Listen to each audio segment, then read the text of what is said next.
परिवारमा 5 जना सदस्य छन्। आर्थिक अवस्था कमजोर छ। यही समयमा उनी गर्भवती छिन्। जिम्मेवारी र चिन्ताले उनको मन भारी भइरहेको हुन्छन्। सधैँ चाहिँ उनको पति खाना खाएर उनीहरूको जेठो सन्तानलाई विद्यालयसम्म पुर्याउन र आफ्नो कामतर्फ लाग्छन्। उनको ससुरा पनि खाना खाएर कामको सिलसिलामा बाहिर निस्कन्छन्। घरमा सृष्टि र उनकी सासू भान्सामा दैनिकी काम गर्दै हुन्छन्।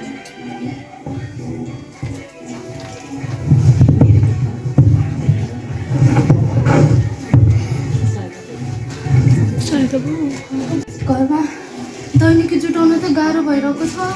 सानो छोरालाई पढाउने कसरी हो पनि नानी अर्को बस्यो, फेरि के गरेर जुटाउने होला।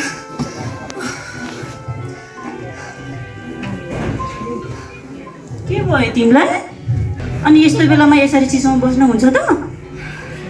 तिमीलाई के भएको? मलाई ढाँटिकन भन त। तिमीलाई केही न केही त भएको छ। घरमा दैनिकी जुटाउन गाह्रो भइरहेको छ आमा। नानीलाई के गरी पढाउने? नानी ठुलो हुँदै आइसक्यो, अर्को घरमा बसेको छ। के गर्ने होला है? जिम्मेवारी कसरी उठाउने होला? यो नानी के गरी पाल्नु होला? मैले चिन्ता लागेर आइसक्यो। हामी त परमेश्वरको सन्तान हो। हामीले त कुनै कुराको फिक्री गर्नु हुँदैन, हामीले चिन्ता गर्नु हुँदैन।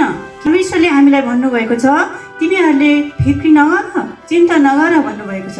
त्यसैले हामीले कुनै कुराको चिन्ता गर्नु हुँदैन। यस्तो बेलामा त आराम गर्नुपर्छ। तिमीले यस्तो बेलामा फिक्री गर्यौ भने तिम्रो भित्रको नानीलाई पनि एकदमै गाह्रो हुन्छ। त्यसैले तिमी कुनै कुराको फिक्री नगरिकन तिमी आराम गर। प्रभुमा कुनै कुरा असम्भव छैन, प्रभुमा सबै कुरा सम्भव छ। त्यसैले हाम्रो सबै चिन्ता चाहिँ प्रभुमा राख्नुपर्छ। प्रभुले भन्नुभएको छ, भोलिको निम्ति तिमीहरूले फिक्री नगर। त्यसैले तिमी आराम गर। अब यसो चिसोमा बसेर हुँदैन। जाऊ भित्र गएर सुत। सृष्टिलाई उसको साथीहरू ललिता, ममता र रचना भेट गर्न आउँदैछ। हेर्दा हेर्दा जाँच पनि आइसक्यो। के पनि पढेछ? सृष्टि के बसिरहेको छ? सृष्टि के छ तेरो हालखबर? ठिकै छ। तिमीहरू कता पुगेर आयो? यही कलेज गएर आएको। ए साँच्ची तैँले पढाइ पनि छोडिस् है? किन? अब बेलैमा बे गरियो, नानीहरू पनि ठुला भइसक्यो। त्यही भएर म त गइनँ नि पढ्न। ए साँच्ची त फेरि गर्भवती अनि अब नानी बसिहाल्यो। ग्यारेन्टीको गर्भपतन गरेको कि तपाईँले केही पनि हुँदैन। गर्भपतन त नगरिहाल्नु होला हौ। कुखमा भएको बच्चा कसरी खानु? मैले फेरि अहिलेको जमानामा सबैले गर्छन् कि केही पनि हुँदैन। गर्दै सुविधाहरू पनि राम्रै छ फेरि। सुविधा राम्रो भएर के गर्नु? हुँदैन त्यस्तो गर्न। म त गर्दिनँ गर्भपतन त। ए झन् उसकै राम्रो पायो भनेको। अब आफै सोच के गर्ने हो। साथै निराश पनि छिन्। यसै बेलामा महिला अगुवा उनको घरमा आउँदैछिन्। त्यसपछि अब कथाले कस्तो मोड लिँदैछ हेरौँ।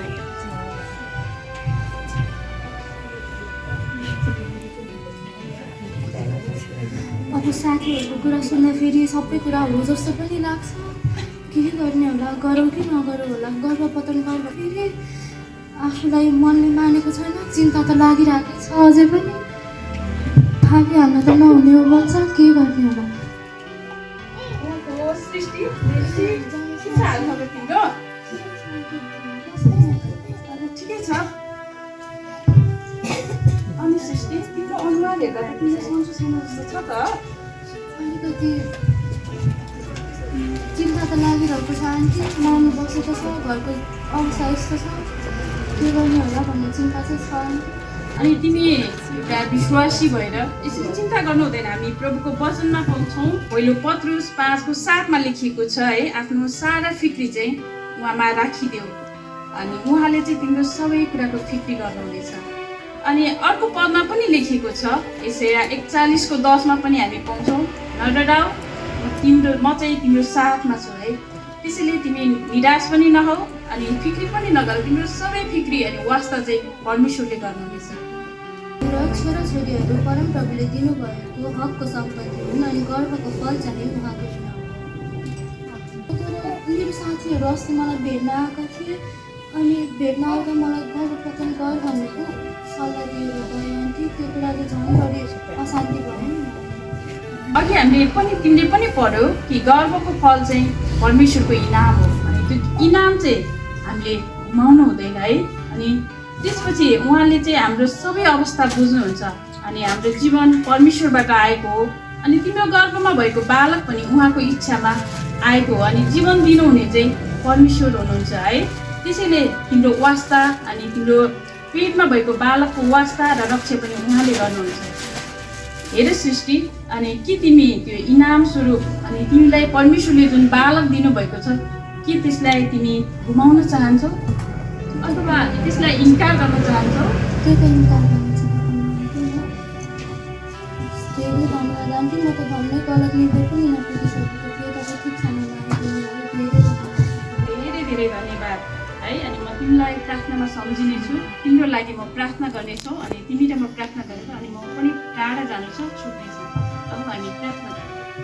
सृष्टिले सही समयमा सही व्यक्तिबाट ठिक वचन अनि ठिक सल्लाह पाएकी हुनाले उनी ठिक निर्णय लिन सफल भयो। त्यसले प्रिय दिदीबहिनीहरू के तपाईँ र म पनि सही निर्णय लिन तयार हुनुहुन्छ अथवा म आफै तयार छु? कृपया तपाईँहरू विचार गरौँ।